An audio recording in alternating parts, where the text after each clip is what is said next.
Welcome to Weird Web Radio, an explorer's guide to hidden worlds of the paranormal and occult, reality-expanding experiences, and the downright weird and bizarre. With your host, Lonnie Scott. Hey gang, welcome to another episode of Weird Web Radio. I'm your host, Lonnie Scott. This episode features Ivy Bromius of CircleThrice.com. If you're not familiar with Ivy, I'm really excited to give you the opportunity to get to know her. Ivy is a very well-known and experienced sorceress, practicing her own personal path of witchcraft, and she has her own business where she has brought together the forces of project management, divination with tarot, and the forces of magic. And the places that she goes with those three combined techniques are amazing. So I highly suggest that you go check out her site immediately. Sign up for her newsletter, download her Agile Manifesto, which is a really great free PDF sort of chat book that will get you introduced to super effective styles of sorcery and magic. Ivy has been a project manager for 10 years and a witch and a tarot reader for even longer. Ivy helps magical people enchant their to-do lists and actualize their largest dreams. Through her newsletter, her blog, her website, and services, Ivy combines her skills in a unique way that helps her clients create the best possible future for themselves. You can find Ivy at CircleThrice.com. Sign up for her newsletter there, like I mentioned earlier. Her services are offered right through that website. She's got this great course going on called the Lunation Rite. She's got another big course in the planning. She's on Twitter as Circle Thrice. On Facebook as Circle Thrice, and you can find her on Instagram as Ivy Bromius. Once again, I want to thank you all for being here and being part of the show. And I want to remind you that if you want to get access to the extended interview, the bonus audio of where we go in these sort of conversations, then you'll need to go to weirdwebradio.com and click join the membership, or go to patreon.com/weirdwebradio. The extended interviews include more in-depth conversation about what the guest thinks awaits us in the afterlife, if they have any sort of traditions or magical practices that they do when they visit a cemetery, what famous person would they most like to visit in their grave, and even bits of their own most beloved local folklore. And that's not all. There's more in there for you. It gets weirder and it gets more magical and mystical in that extended interview. And for $5 a month, way less than you probably spend at Starbucks a day, you can join in on the fun too. And all that money helps keep this show going, improving, keeping equipment fresh, and allowing me to seek out better opportunities to give you more incredible information and guests and types of shows. Thank you all again for being here. Now it's time for you and Ivy to get to know each other. Stay weird out there, my friends. And we are recording. Ivy, welcome to Weird Web Radio. It's an absolute honor and pleasure to have you here. Great. Thank you so much for having me on the show. I'm super excited to talk with you. I hope so. We've spent plenty of going back and forth getting this thing scheduled, and now finally the gods have opened the roads, and here we are. Well, and I'm really glad because yes, we've been working on putting this on our calendar for just several months now. Yeah. So, when it comes to the occult and paganism, magic, and all these different things and titles and categories that we put ourselves in, when I look through all of your work, I'm not exactly sure where it is that I would throw a title at you. Do you prefer a certain category or keyword or some sort of way of identifying yourself in all of this? Well, that's interesting. I think it's interesting that you didn't immediately see, oh, this is what this person is. This is what Ivy is. And I think that's fascinating because on the one hand, I have my personal practices, right? I'm a practicing witch and I do a lot of magic. And so magician or witch are terms that would apply to me. But when it comes to kind of my blog or my newsletter or the services I offer, I kind of want to be path agnostic. I don't want to be locked into a particular label or genre, because I want to be able to reach out to people who are doing a lot of different things. Because I feel like this sort of juxtaposition, or this crossover between project management and practical magic, can work with any kind of path or spirituality or practices that you might have. So in your own practice, you say you're a practicing witch, and then I really like how you described your professional work as path agnostic. That's a very, really cool way to say it. But let's roll back the clock a little bit before we get too far. How did you get involved in all of this to begin with? So I've always had kind of an interest in kind of the weird, right? Even from when I was very little. So I've always been fascinated by witches in a like sort of a fictional sense, right? You know, witch stories and witches in fairy tales. And I was always fascinated by mythology, also ghosts and UFOs and cryptids. And I've just always been very, very attracted to those kinds of weird things. And when I was very young, I would do magic. I would like do little spells, and I would do magic, and I would have kind of these little rituals that I would do, you know, for various the weather, or you know, certain times of day or stuff. And I always had this kind of weird little thing, but I didn't know that there was anything. In my little world, right? I didn't know there was anything you could be with that until I was a teenager, and ran across a book that pointed me to Circle Sanctuary, actually. So, you know, it's a sort of very classically pagan sort of Wicca-y organization. And from there, I started to find my way to books, and I bought my first tarot deck, and that's where I started to understand that you could be these things sort of officially, as opposed to just, you know, something that was attractive to me, but I didn't know there was any sort of real thing associated with it, if that makes sense. Mm-hmm.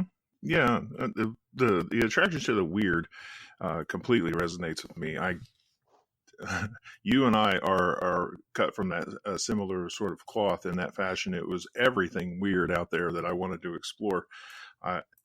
Just give me whatever it was. If I saw it on Unsolved Mysteries, if it wasn't some, you know, true crime kind of story, I wanted to know more about it. But as you're getting involved in Circle Sanctuary, you're exploring these things, you're acquiring books and getting into tarot. What was the experience that convinced you that this isn't just something to study, that this is something real? So I feel like when I was young, I wasn't super grounded in reality, which is an odd thing to say. I mean, I wasn't, you know, I wasn't under psychological care or anything like that, right? But I was not super grounded in reality. So I was the kid who was convinced that unicorns were real, and that I was seeing things in my room, and that so a lot of it was already the way I was kind of geared or wired. When I was, so even before kind of I found my way to kind of these catalogs that you could get where you could order books and things, I found a book in the library that was like oh God, it was like Pictorial Key to the Tarot or something. This is a Budge book.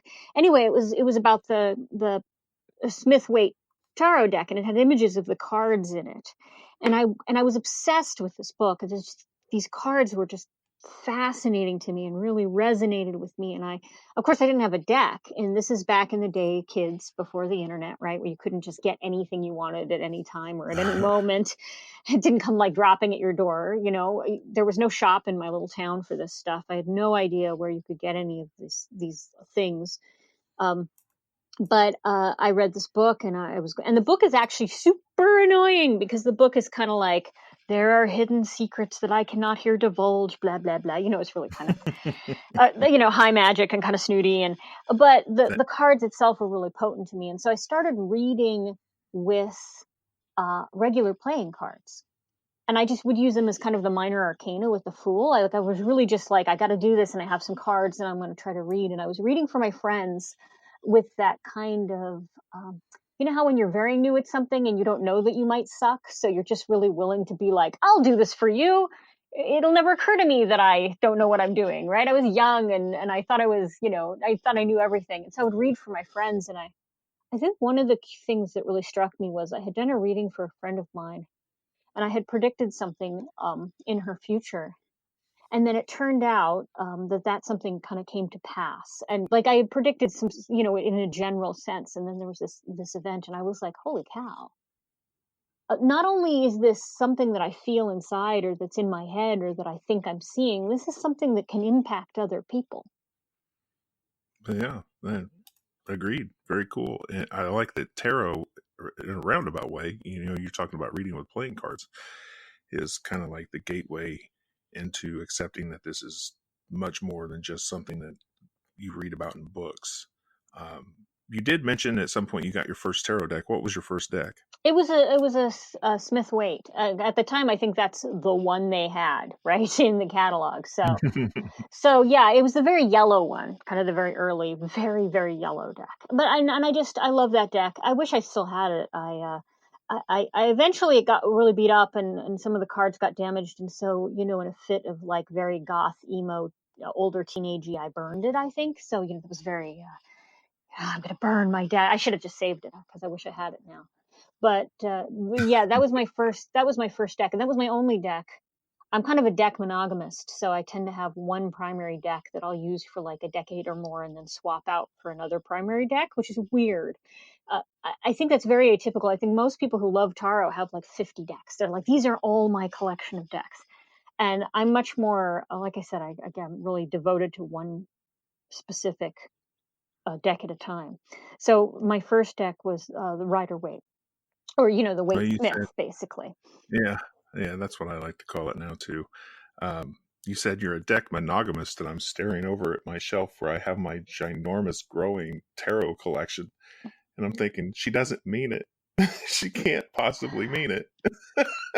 Right. So, yeah, I know. It's actually really unusual. So I had the Waite Smith deck so from the time I was maybe 14, which is when I really discovered that I could get a hold of some of this stuff. So from the time I was 14 to probably my early 20s, I had that deck. And then from there, and then it got really beat up. And then I got the Eclectic Tarot, which I do still have. I don't read with anymore, but I use the cards for magic reasons. But that was my only deck for probably close to another decade. Yeah, probably about another 10 years. And that's actually really fun deck. It's really hard to read with because the cards are super thick. They're like cardstock. They're really thick cards, so they're really hard to shuffle. But it's a fascinating deck. It has a beautiful death card, for example. The death card is one of my favorites. And it's actually collectible now. I think it's actually worth dollars just because it's been around so long it's out of print. That can happen. A tarot deck can come around and actually be worth more than you paid for it, and then go right back to being cheap again. Yeah, exactly. Well, the world of collectibles. So, I still have that deck, but I don't use it for reading. And then I swapped out to the Gilded Tarot, and I've been using the Gilded Tarot for over 15 years now. And then that's my primary deck. And so you're like, okay, so you have that deck, the prior deck, that's two. So then recently I went nuts. And I bought the Hipster Tarot. That's the Wild Unknown. Around these parts, we call it the Hipster Tarot. Look at the woman who created it is actually local to here in the Pacific Northwest, and so it's kind of a joke. But I like that deck a lot, and I do read with it for myself occasionally. It's very witchy, and kind of the imagery appealed to me, and I picked that one up. Yeah. So now I've got 3 decks. This is like crazy for me that I have all these decks. And then, I know this is really, I get it. I'm like, everyone else I talk to is like, yes, I love tarot. I have 86 decks. Yeah. And then for the Great American Eclipse, I bought a particular deck and put it out under the eclipse and like charged it up under eclipse energy. And it's the deck is called 13XIII, and it's extremely goth and dark, very kind of Escher-esque.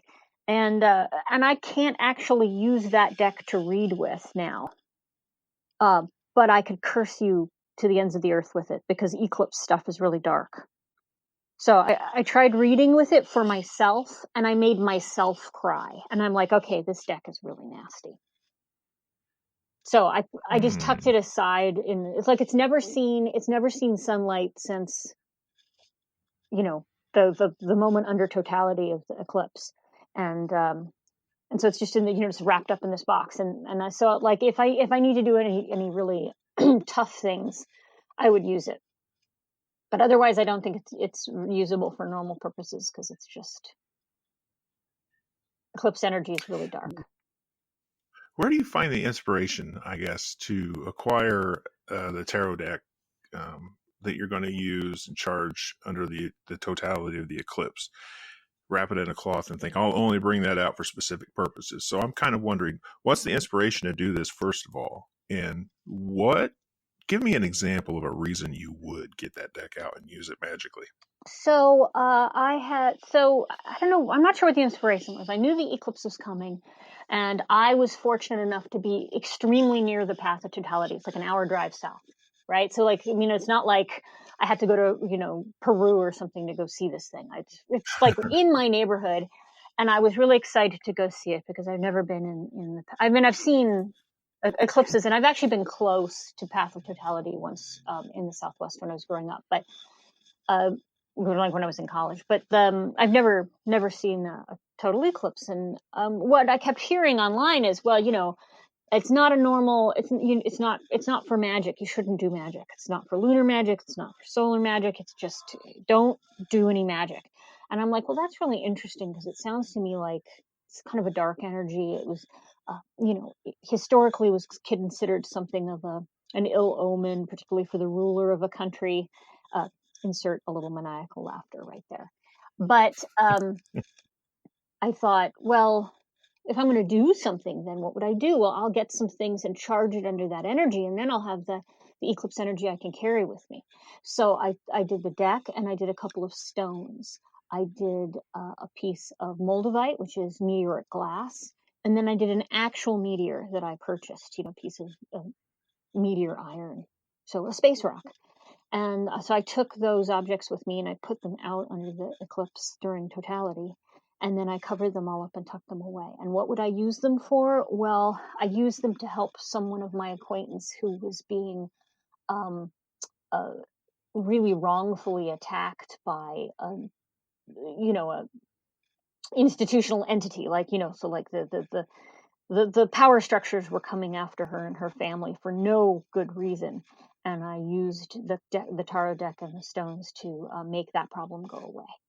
So that's the sort of thing I would use it for. Excellent. Going back a little bit, you talked about having a daily practice, or you in your daily life, you're a practicing witch, I guess was a more proper way to quote you. So, give us a window into your more personal spiritual practice. What does your own daily kind of work look like? Well, so I have kind of a series of things that are currently interesting me. So I do spellcraft, and it's very kitchen witchy, so it's ingredients I have around, and it tends to be much more folksy. I'm not specifically I'm not like a practicing Wiccan. At one point I think everybody was, like, everybody's kind of, if you got into this path, that was sort of your window, because that was the kind of the earliest gardener and kind of the earliest published information about it. But to me, it's much more organic, and so I do spellcraft around that. And then I have a set of personal practices that are right now really focused on, first of all, ancestor stuff, right? I have my ancestor altar. Also, working with my spirit posse, which is how I like to call them, mainly because I like to think of myself as the kind of person who is a posse, because I'm not. But I have like a spirit posse, right? The spirits I work with. And then, Right. and then I have practices around the PGM and the Hygromentea's lunar days, which is something that I originally got introduced to through Gordon's membership, and that I've been playing with a couple of years now. And then the Orphic hymns. The Orphic hymns are really a good set of working tools for me. And so, so my daily practices just vary kind of depending on what I'm playing with or experimenting with. I do lots of spellcraft as needed. I deal with my ancestors. I like to do I'll do the Deipnon for Hekate, for example. That's something that I have done, and will do. Not maybe every month, but like I'll do it when it strikes me. And then I Yeah. created this. For Oh, folks that don't know what that is, yeah. uh, for, for people who may not know what that is, could you explain it Oh, or at least you describe bet. it? Yeah. So, a traditional practice for Hekate from ancient Greece was the Deipnon, and it's part of kind of this 3-day festival, but it's held kind of on the new moon or just when the first crescent is in the sky, and it's basically the dumb supper. You go out to the crossroads and you leave an offering, and you don't look back, right? Like, so you leave this offering to Hekate and her hordes of hungry ghosts and hounds and all of that, and you don't look back. So it's like a regular offering practice to that particular goddess. Why wouldn't someone want to look back? You see and read "Don't Look Back" a lot. I do it too. But I'm curious. Why do you think the "Don't Look Back" is part of the process? Well, I think that there's probably a little bit of superstition around it. Part of it is that you're not supposed to see them devour your offering, right? And that it could be dangerous because you could be devoured as well. You don't want to accidentally present yourself as part of the offering, right? I I think that we tend to friendly eyes deities nowadays. We're like, yes, they're also, nurturing and helpful, and some of them are pretty hardcore and dark, and that was kind of a traditional practice. You leave the offering, you're not the offering, you don't look back, you head back to the safety of your house, but you're leaving this for them because they're hungry and they're roaming just after the dark of the moon, right? They're out and looking for to be fed, and that's what you're doing, is you're feeding her and her retinue, so her posse, right? And Or Posse? yeah, and so I think Yeah. that's where that comes from. There's other sort of mythology or folklore around this. You do hear of it a lot, um, all the way back to biblical times, and like Lot's wife, right, who got turned into the pillar of salt. Um, and and the one that always strikes me is that you're not supposed to look at the fairy hunt, right? Like, there's these stories around certain times of year. The fairies are out hunting and riding, and you're not supposed to go look because you're not one of them. You're immortal, right? And it could be you're just immortal, and it could be problematic, right? It could be dangerous for you. So I find it interesting. That is interesting. Yeah. And nice connection to the story of Lot in the Bible. Common, but it's something that never comes to mind when I think about this whole "Don't Look Back" thing. But there it is, right there in an entirely different tradition and religion. True, and I actually think sometimes this advice, um, I don't know how to put this. Sometimes the advice that comes down through folklore is really more for those who aren't magically minded. Like, do we all have to follow that advice? I mean, I will, but my thinking is more like, maybe if you just don't have a lot of experience with this stuff, you don't really want to see it. You don't want to see the fairies and their dogs and hounds in the sky. They're like fiery-eyed horses. You don't want to see God take out Sodom and Gomorrah with like heaven's fire. You don't want to know. You'd rather just not know because it could really disturb you and be problematic for you. So there's kind of an interesting way of approaching it that sort of says, some people aren't really into this stuff, and maybe they don't want to look. Yeah, that's one way to look at it. Although, don't tell me what I want. I want to Now now. you I want to want to see look, it. right? Yeah. And I've often thought that maybe the rules don't apply equally, right? Like, maybe for some people it's better to look, or they're compelled to look. I think that could be part of it. I mean, you certainly want to maybe prepare people who don't do this kind of thing all the time.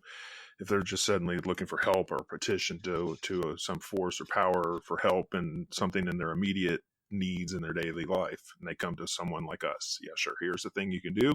Oh, by the way, don't look back. But if you're someone who's got a daily practice and you're working with these forces, these energies on a regular basis, you've got this reciprocal relationship. I'm not sure that maybe we shouldn't peek once in a while. No. In fact, we probably should. And I've often thought kind of some of those rules don't necessarily apply. Doesn't apply to me because I have a huge ego. No. But I mean, they don't apply because this is something I'm already interested in. I don't know how you feel about it, but I don't really have an option about being into this stuff. If I don't actively practice these things, then I don't know quite how to put it. It's like the weird just clumps up in my life and it starts coming out in really unfortunate or distressing ways that would bother others. So having an active practice for me is a channel for this stuff that's just going on with me anyway. Mm-hmm. No, you're right. I think there's many of us out there who probably are the same way. I don't have an option. I could probably stop doing my daily work of offerings and meditation and divination and other things that are a core part of my practice. I don't think once I've had that light burning on my porch for so long that they're not going to continue to demand some participation at some level. So shit will just come unraveled and get really weird, I think. I don't know. I'm not going to stop I and think find a out. lot of people are like that, and part of my perspective on this comes from when I was when I was just kind of becoming an adult, legally speaking, when I was around 18, and I had decided that knowing things was really unuseful, right? And being able to kind of look at people and see stuff about them was unhelpful and maybe kind of sucked, right? And I was young and I was kind of like, yeah, I don't want to know this. I don't want to go to the mall and look at that guy and think, oh man, I think he's got cancer, right? I mean, that sucks. That's not any good. That's not helpful. And so I was like, I'm not doing that anymore. I don't want to see, right? I'm not going to look. The problem is it was really bad. It was not at all useful. I mean, that was a mistake. Because first of all, I didn't have really good tools for navigating without that, right? Just as if you had unfortunately lost one of your senses, it would take a lot of time, I guess, to kind of get used to that, right? And at the same time, I was, I don't know, like I said, the stuff, it just kind of blocks up inside and then it comes out in really weird ways and causes strange things that are less useful and helpful. So, I mean, I think I'm super pragmatic about this stuff. I mean, my personal practice is kind of ecstatic and it's kind of witchy and I'm not even super organized about some of the way I do magic, but I like to be super organized about other things in my life because I'm practically minded. I want there to be practical purpose for things. You talked about ancestors being a big part of your practice. How does your relationship with your ancestors work? So, my ancestors they're all in my dining room. So I don't have, well, Okay. I do, when people are like, just strange pictures come to mind. No, they all hang out in the dining room. That's, the whole room is kind of my ancestor altar, and they're just sort of a part of the family. And I have more of we have, my family from my mother's side, not so much from my father's side. I'm beginning to think I need to do some more research on that side and connect a little more. But from my mother's side, and then from my husband's side, and then even some kind of beloved dead, pets and whatnot who are, passed, and they live they're in the dining room, and so they're in the heart of the house. And so my practice isn't so much I have an ancestor altar and blah blah blah. This is where we are all the time, where we eat. It's this hub of activity for us. It's kind of not in our house. The dining room is kind of right in the middle of things. It's almost not a dining room. It's just like the room that connects the living room and the kitchen, right? So we have kind of one of those open plan houses. So they're just there with us. Sometimes they speak up. Occasionally we hear them or smell them, interestingly, cigarettes or, the smell of very large dog farts, for example, which sounds weird, but, there you go. Sometimes one of us will hear them. And so it's it's a kind of an organic practice where they're just they're part of the family. So of course they're part of our household. Now, I encounter two sort of specific challenges to ancestral practice whenever I talk to people about it who may be curious, but hesitant to try or begin. One of which is, how do I deal with the fact that I've got some abusive, asshole, crazy person in my ancestor, in part of my ancestors, and beyond that person, I've got generation upon generation upon generation of Christian ancestors. Why on earth would they ever want to work with me magically? What would you say to those sorts of challenges? So I'll do the second one first. The second challenge, which is that my ancestors are Christian and I'm a pagan, is that, first of all, you're not really, I mean, if your grandma was a nice little Catholic lady who went to Mass every week, you're not going to get her to participate in your witchcraft spells. But what you can do is ask your ancestors to be a part of your family and to watch over you, just like they would, hopefully, if they were alive, right? So they can be Christian. They can be Christian now. They're just happen to be dead now, right? So you could still talk to them and work with them. You can ask them to watch over your family. You can ask them to give your family good luck and good fortune, because having passed over, there's this the consensus seems to be that they have more ability to affect those things a little more in your life. But that doesn't mean you have to actively ask them to, you know, to watch over your more practices. Just like at Thanksgiving now, you're polite to them and respectful of their practices, and they're polite to you and respectful of yours. And so that's kind of the way I take it. They're just like, your family, but they're dead. They're not alive anymore, but it's the same sort of way. But they can still watch over you. And in particular, if you have kids, I tell you what, just like when grandparents and great grandparents were alive, they'll forgive a lot if you have progeny. Like, seriously, you can hold up a baby and go, see, take care of my family, and they'll fall all over themselves to help you because you have a baby. They're like, you have grandbabies.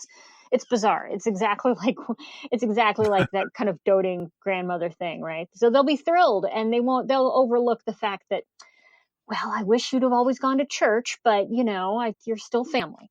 Now, the other part is that you have family who's like real assholes, and that's a different problem. And so what I would say is, if you're just starting out with an ancestor practice and you're reticent because your grandfather was this horrible person, don't let that stop you. Just skip him for now. Like, the beginner's ancestor work is deal with the ones that you like, who know you, or like they may not have known you in life even, but they're comfortable, right? You know them and you know what they're about, and skip the ones who are jerks.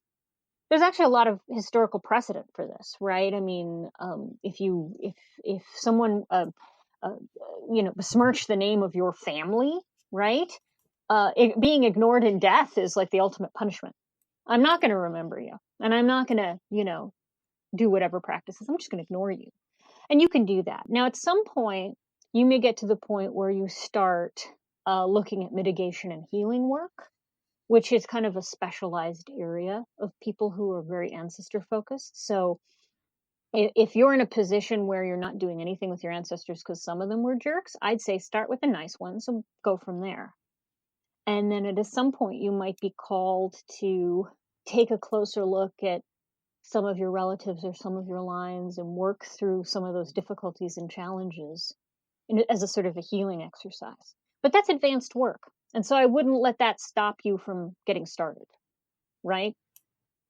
Yeah, very good advice. I like that. And when you spoke about your ancestors earlier, you went from ancestors to your spirit posse, because, you like to think you're the kind of person that has a posse. I think you probably do. But to make that distinction in your statement tells me that there's something separate about these forces in your practice. So what is the spirit posse? So, well, it's not. It's more like a bit of a Venn diagram. My ancestors are part of my spirit posse, right? So my spirit posse includes anybody who isn't walking around in a body, who's part of my, who's sort of part of my household, right? But they're spirits. They're not, incorporated, literally, corporeal, right? Ancestors are part of that. But in addition, then you've got whatever other entities you work with. So various gods and goddesses, Saints would come under this heading if saint work is your thing. Angels, if you're doing angelic things. And again, it's very agnostic. Spirits of place and locality. So, my city is watched over by a particular patron goddess, Portlandia, who is not just a show on TV, but is also a beautiful statue downtown of this amazing goddess. And so that's the city's goddess. So we've got one, and that sort of forms. If you live here, that sort of forms your spirit posse. That's one member of, right? It could be animal spirits or plant spirits as well. That's cool. I don't know how I did not know this, but I didn't know anything about Portlandia being this sort of local goddess.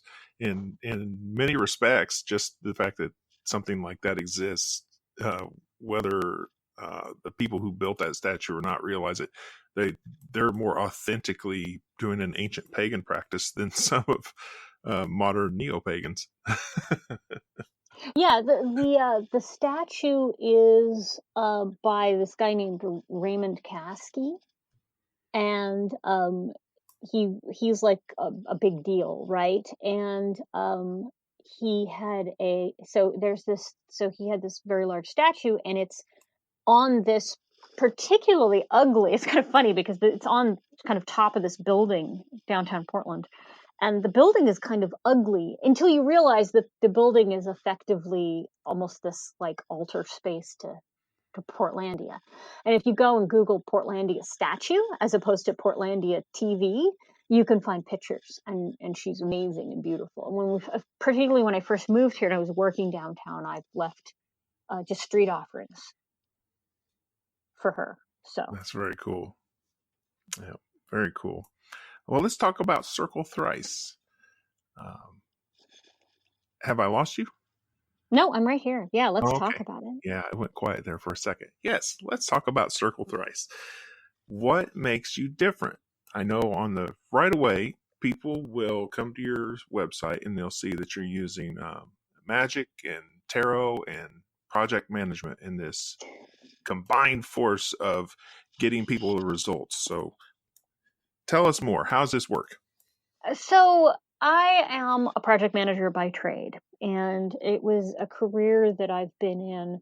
I think I'm going on close to 10 years of it. And it happens to be a really good fit for my skill set, right? So I love it, and I love my job and my career, and I love doing project management. I know this doesn't sound exciting, but it's actually very cool. And early on, as I started learning this line of work and working in the field, I began to see that, well, certainly you can use magic to be better at your job, right? I think that's very obvious for people's mindsets. You can do magic to make your boss like you. You can do magic to help you get a new job. It's just like, but it suddenly occurred to me that arrow worked in the other direction as well, and that you could use the tools of project management to make your magic much better and much more effective.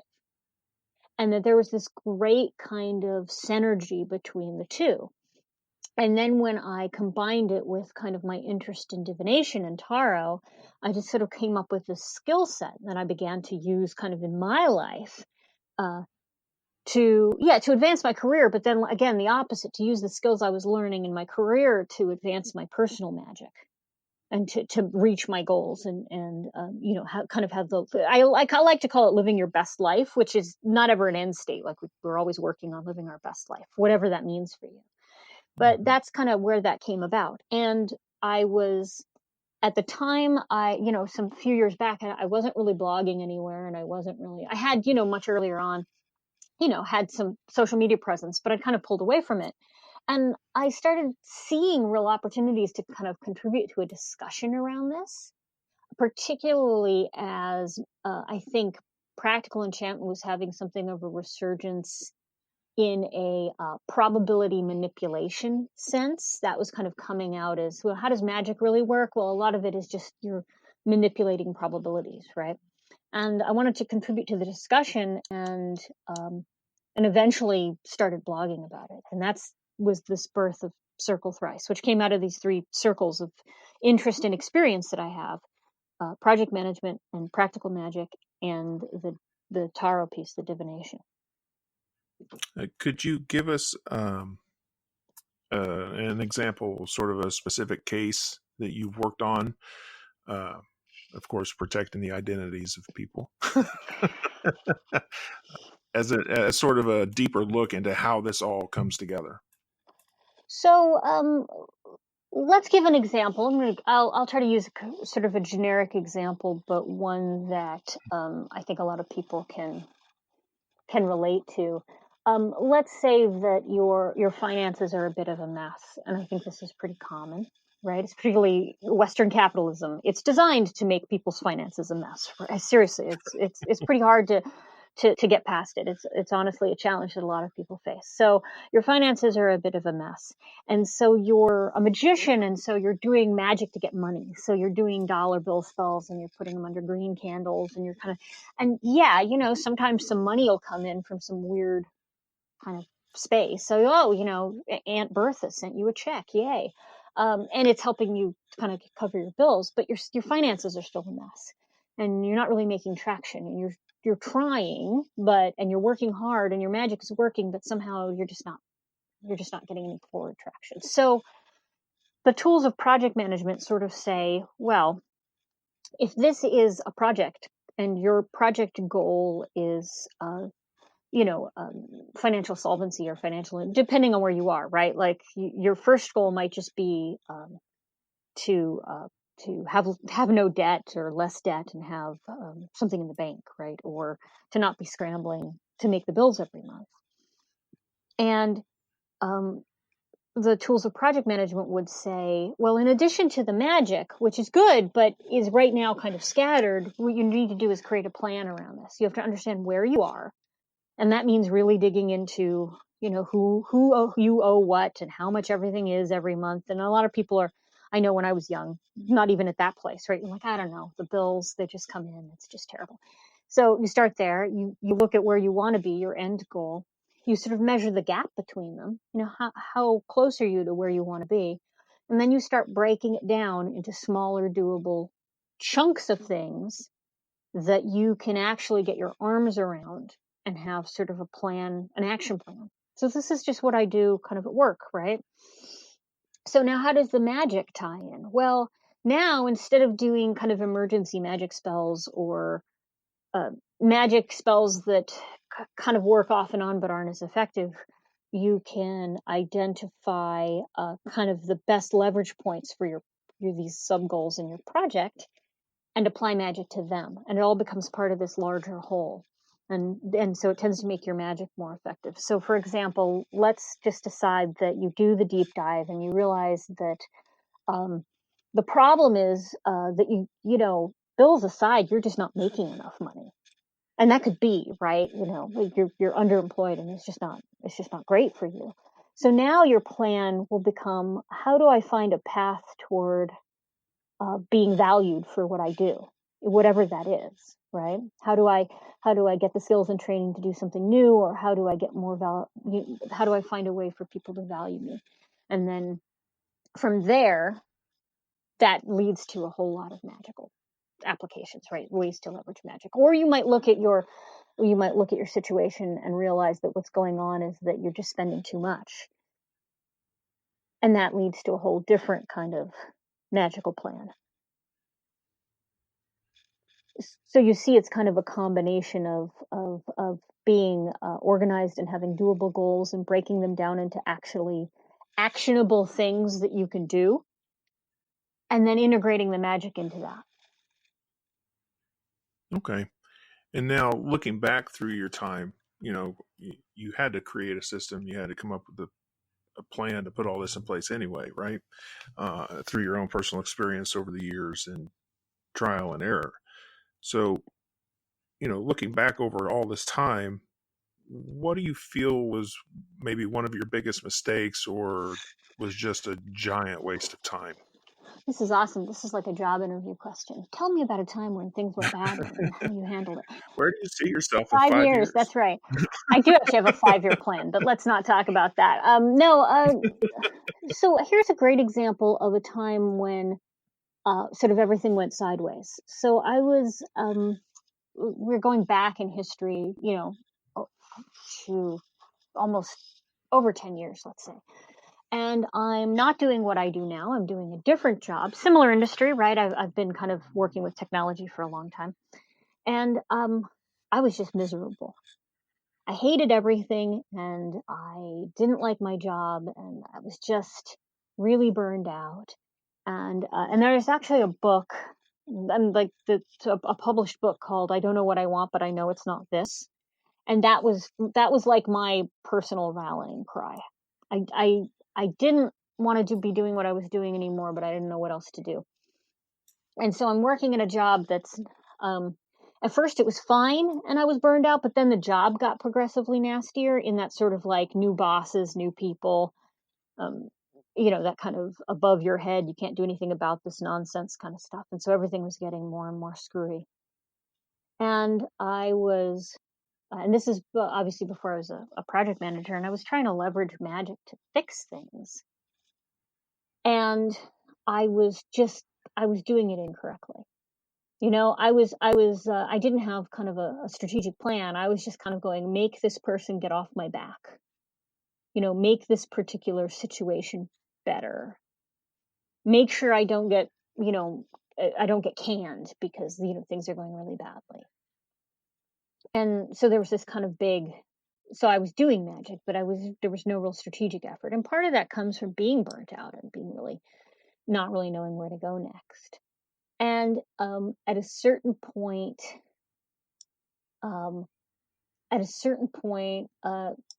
you just have this epiphany where you're like, these little changes aren't going to cut it, and you need to make a bigger change. And so what I did was so first of all, this was right before the housing market crashed. So we put our house on the market, which was a smart thing to do, about out just in time, because I had this feeling like it was, I was just instinctually feeling like it was the time we had to do it. And then instead of just sort of trying to make my boss be nicer to me, trying to make these situations go my way, I just walked into HR and I said, you know what, I want 4 years of severance.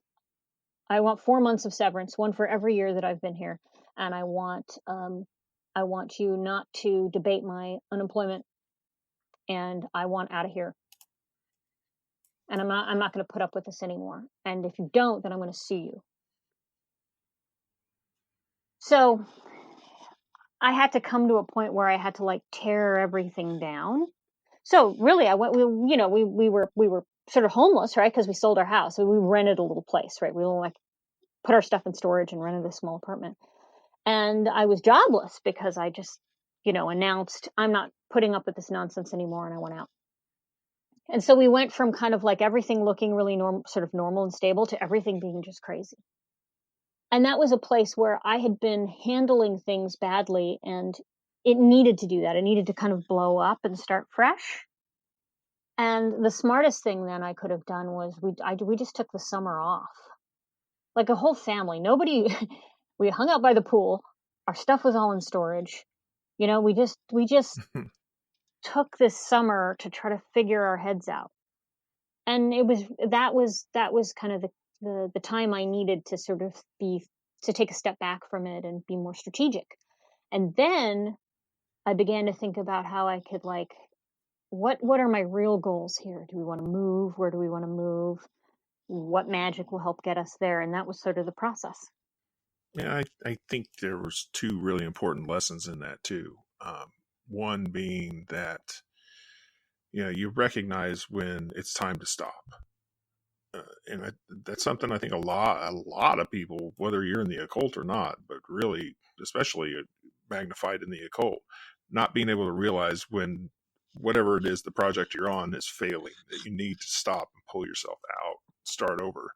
And 2, when you do that, you can actually look at what you want, to take a true self-examination and what your desires actually are. And I could hear both those lessons coming out in your story. Yeah, and the truth is that certainly the situation was I needed to get away from it, right? It was a failure. The project was a failure, but in part the failure was on me because I hadn't been very strategic in my approach around how to make this job work.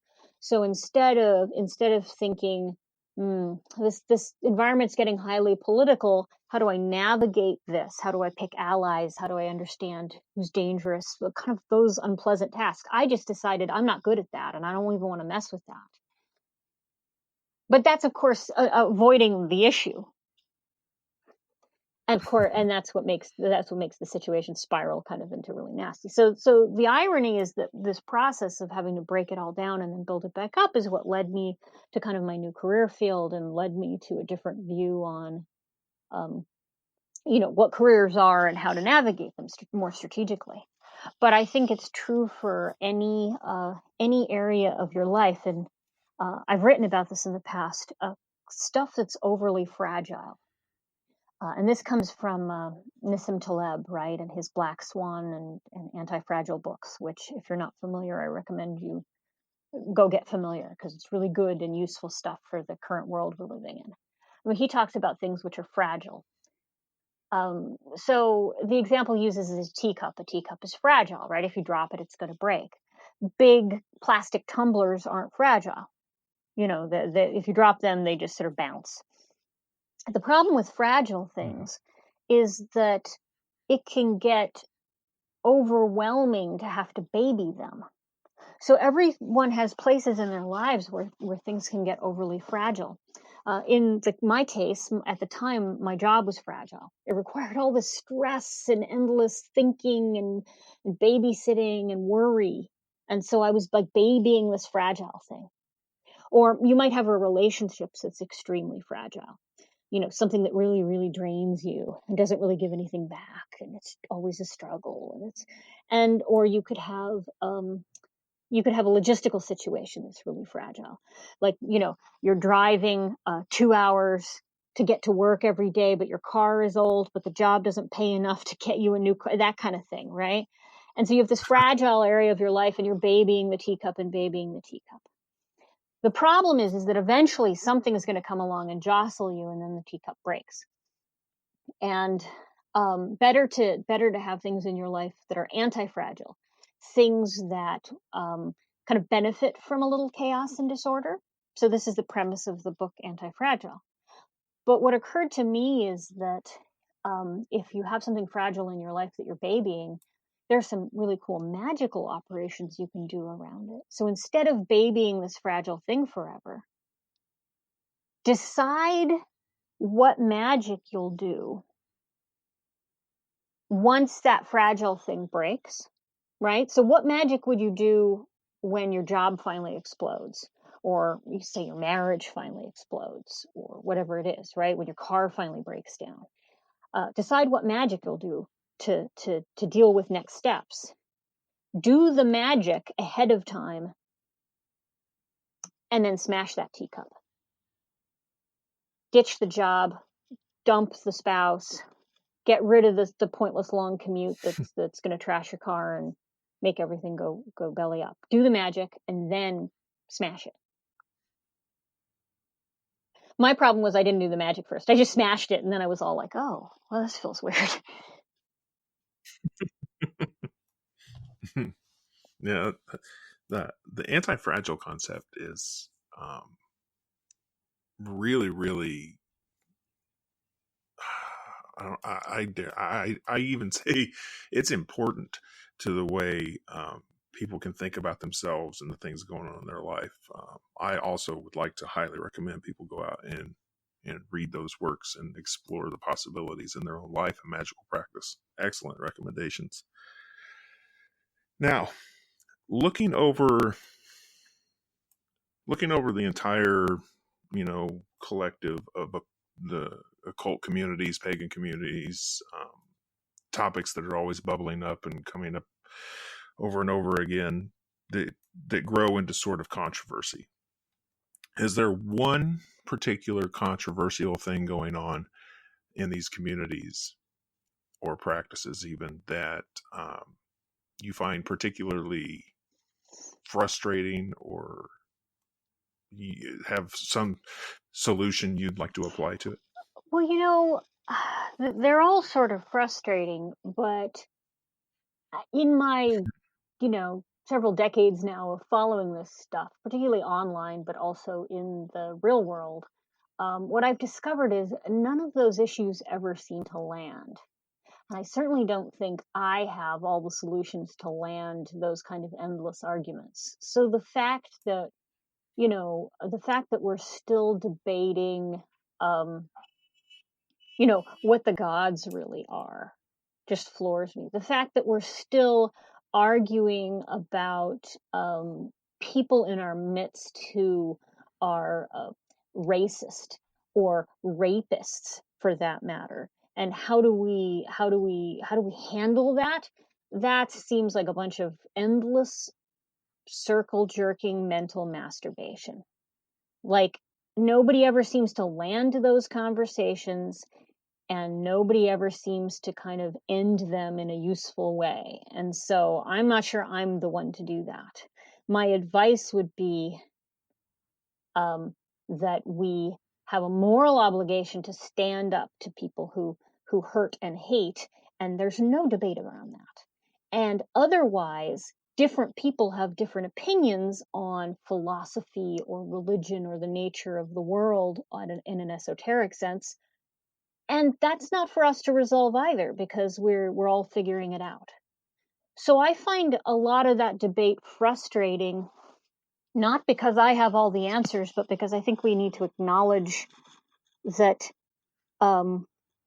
either there's no answer because it's a philosophical question, we all just need to go on with our lives, or the answer is the hard thing that nobody wants to say, which is either we believe in this stuff or we don't.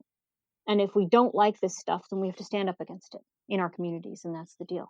But there's a reason that I'm effectively a solitary practitioner, right? And that I don't, practice with a group right now, and it's because I kind of prefer to avoid those endless debates. Yeah, I don't blame you. Fair question or fair answer. And now through Circle Thrice, I know you take on clients, and that's your business, and you manage or help people manage projects and so on. But do you teach or train others in your method or practices? Do you offer courses and classes? So yeah, I have a couple things that I have or that I've been working on. I'm really excited by, and yes, I take clients. I take both. People can book me to kind of work on a problem or get some ideas around a solution, like a combination of I need some project management on this, I need some organization, and I need some magical advice, and I do that for people. And then I also have longer term clients who we're working together over the course of months on bigger challenges in their lives, big goals, big cool plans that they have. But at a certain point, I realized that I wanted to teach more of kind of the basics to others, that I've been working on what I call the big course, which is currently titled Planning is Magic, although I'm terrible at naming things, so it could change. But yeah, it's a large kind of 8-part course that's just top down project management and magic combined. So how do you articulate your values? That's where it starts, right? Like very high level. And then how do you set realistic goals, and how do you make actionable tasks, and how do you apply magic to all those steps all the way down? And I've been working on this kind of big course, and I'm actually just I put a call out on my newsletter for a few editors. So that's my next step, is to get some people to look over my course content and make sure it's real, like I don't have any errors, because it's a lot of material, and I've been staring at it too much. And then I've got some supplementary material that I'm working on, a couple of guided meditations and some rituals, or like ritual frameworks that people can use to launch projects magically, and to decide on priorities and things like that. And it's been a fascinating process to make the whole thing and kind of get all the stuff from my brain out of my brain and onto into a consumable form for people. So I'm actually really excited about it. Do you have an estimated time when you think you'll be ready to launch that course?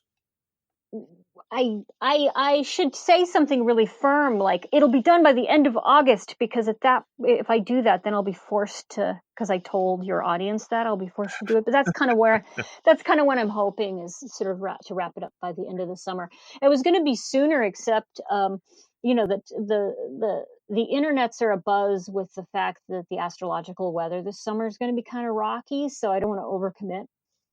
Okay. And I've already been feeling kind of a lot of pressure of, a lot of kind of things coming together in my life. So I don't want to overcommit. But yeah, my goal is to have it done within a couple months from probably when you'll air this, and roll it out to people. Well, here's the best advice I'll give everyone. Go to Circle Thrice and sign up for Ivy's newsletter, and you will not miss the course when it launches. In fact, you'll also get a free little magic manifesto, a little chat book full of really good advice. Oh yeah, the Agile Magic Manifesto. So yeah, that's a chunk of kind of that based on how to make your magic more flexible and agile, so that you're not stuck enchanting for something that you don't really want or that doesn't end up paying off. So yeah, I'd love it if everyone signed up. That would be awesome. Yep. Well, everyone needs to run out and do that right away. All right. Before I let you go, I have got to get into my favorite kind of questions. So, without further ado, all you Weird Web Radio fans know what's about to happen. Ivy, have you ever experienced a haunting or helped resolve one? Oh, what an interesting question. So I'll tell you about a time where I experienced a haunting that, wasn't something from my own posse of ancestors, right? Obviously, Right. we have. I've actually caught on video, just accidentally, orbs coming out of the photos in my dining room. So, like, sure, the house is haunted. Of course it is, but that's not what we're talking about here. Not that kind of haunted.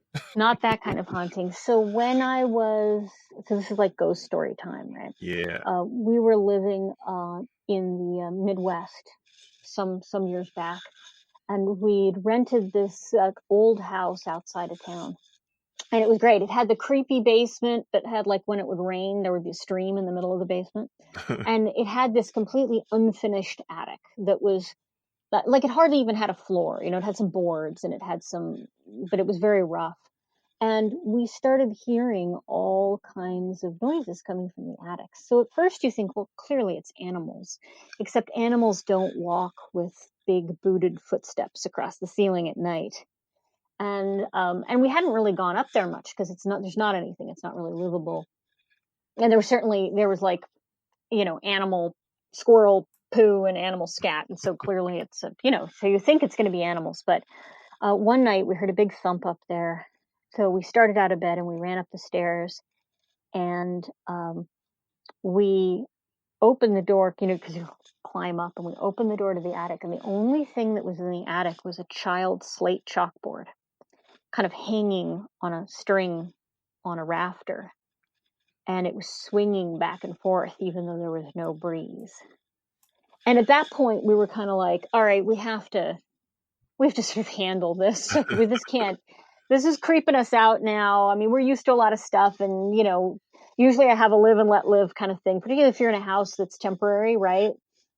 A rental that you're not planning on staying in for a long time. They're there and we're there, it's fine. But it started to get really creepy, and so we had to do a little bit of clearing kind of work. But I'm sensitive to that because, it's an over 100-year-old house. They might have been there first. Okay. So you do a little clearing. How does that actually work? Because you did say something I think is important. You're sensitive to the fact they could have been there first. How do you approach that? Well, I think our focus at the time was just sort of to kind of have a bit of a truce, like, that's your area of the house and this is our area of the house, and right, and to keep things on our side calm, because there was a lot of kind of intense energy. But this isn't a very serious haunting. I mean, certainly not kind of the major kind of hauntings that you read about. It was, it was somebody noisy and kind of cranky that we were in their house, and we just had to kind of set some boundaries so that we could get some sleep. But I wasn't going to, like, you know, banish anybody from the property, because it wasn't really our property either. Well, let's say that you a close friend or someone you work, somebody in your life that you trust comes to you and says, "Look, shit's gone crazy in our house. Things are flying around off the walls, phones ringing when nobody's there, TV's going on and off. Things are just crazy. We know you're into all this weird shit. Could you please help?" What would you do to help these people? Well, first of all, from personal experience, I'd find out if they had someone going through puberty in their house. Because a lot of times when you get this kind of craziness, it's attached. It can be like poltergeist activity attached to some young person who's going through a lot of changes. So our house is locked down pretty firmly because of that, because we had a teen in our house who was kind of magically operant. And so we had a lot of crazy shit going on until you locked it down. The other thing I'd want to know is, had something changed recently? If this just popped up out of nowhere, I'd want to know if something had changed. So did they do any renovations recently? Was there some sort of event that was traumatic or that could have caused upset? And then from there, I would want to find out what their operating metaphysical system is, because really, I think it's better to work within where people are coming from. So if they're very, very Christian, I would look at hooking them up with somebody in that modality who could work with them, which there's people across kind of various paths that do that. Because I wouldn't want to go, annoying anyone with my weird witchiness if that wasn't their deal. And if they were more spiritually agnostic or spiritual, as they say, and not particularly religious, then yeah, there'd be some stuff you could do. But if this stuff pops up out of nowhere, I think finding the source of it is more important, because it's probably got some sort of originating cause. Well, I don't want to take up all your day, although it's been an absolute pleasure talking to you. Is there something that I should have asked or something you'd like to talk about that I didn't cover, or do you have any parting thoughts that you would like to share? No, it was just a real pleasure to be here and chat with you. I love talking about the weird world of project management and practical magic, because it's something that most people don't think to put in a sentence together, let alone a practice. So it's been great. Thank you. Thank you.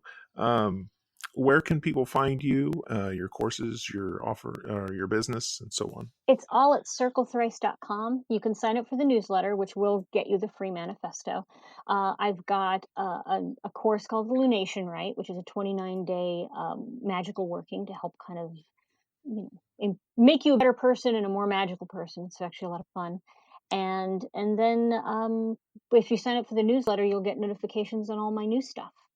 And if you'd like, people can consult with me. So that's where I'm at circlethrice.com. Perfect. Thank you again for being here. Like I said, it's been really fun talking to you. Ladies and gentlemen out there, I hope you enjoyed this show. You can expect Ivy to come back if she'll be so kind sometime in the future. You can go to weirdwebradio.com if you're not already here on the site, and click join the membership, or go to patreon.com/weirdwebradio to tune in for the bonus audio portion of the show, where things are going to get a little extra weird. Thank you all for being here again. Thank you, Ivy, for being the guest. Stay weird out there, my friends. Okay, Ivy, it is bonus audio time. Are you ready? I'm ready. That's what they all say. First one out of the gate. What famous person's resting place would you most like to visit? Do you want to hear how they just answered that question? What famous person's resting place would you most like to visit? That and many others, including what they think about the afterlife, what they may or may not do in cemeteries, what are their traditions and magical practices that have to do with the dead, folklore that surrounds their homes, and so much more, available for only $5. $5 a month.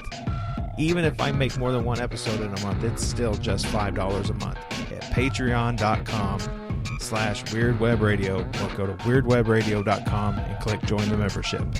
You can find me on Instagram at weirdwebradio. You can find me on Facebook as Weird Web Radio, or come join the new, fun, and exciting Weird Web Radio Facebook group. Thank you again for being here. Stay weird out there, my friends.